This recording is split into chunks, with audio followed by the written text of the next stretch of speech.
Hola, veus, la Paeria porta a la Fiscalia i a l'Oficina Antifrau la documentació sobre la gestió del Club Banyetes perquè s'investiguin presumptes delictes de corrupció.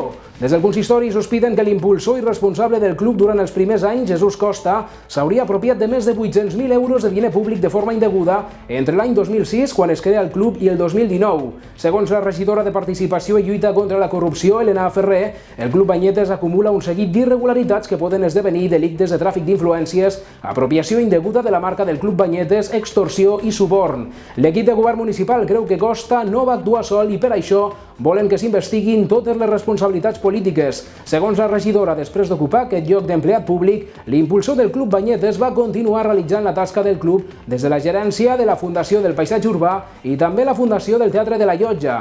Recordem que fa tot just una setmana que es va fer públic que el nou equip de govern de la Paeria no renovaria el contracte al Club Banyetes pel seu elevat cost de gestió, 286.000 euros anuals.